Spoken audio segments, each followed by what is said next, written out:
নির্বাচন সামনে রেখে আওয়ামী লীগ, জাতীয় পার্টি ও ১৪ দলের শরিকদের রাজনীতিতে পুনর্বাসনের দেশি বিদেশি ষড়যন্ত্র চলছে বলে দাবি করেছেন এনসিপির আহ্বায়ক নাহিদ ইসলাম।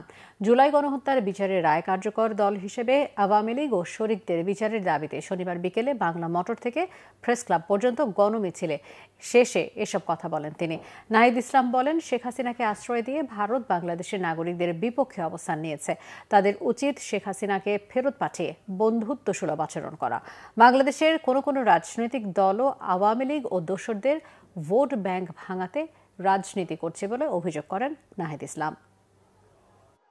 শেখ হাসিনাকে দেশে ফিরিয়ে আনতে যত ধরনের কূটনৈতিক, রাজনৈতিক তৎপরতা করা প্রয়োজন, এই অন্তর্বর্তী সরকার সেই তৎপরতা শুরু করবে বলে আমরা আশা করছি। এবং জাতীয় পার্টি সহ আওয়ামী লীগের সহযোগী যে দলগুলো রয়েছিল, তারা সমান অপরাধ এবং তাদেরকে বিচারের আওতায় আনতে হবে। আমরা দেখতে পাচ্ছি জাতীয় পার্টির নামে আওয়ামী লীগ পুনর্বাসনের ষড়যন্ত্র এবং পরিকল্পনা চলছে।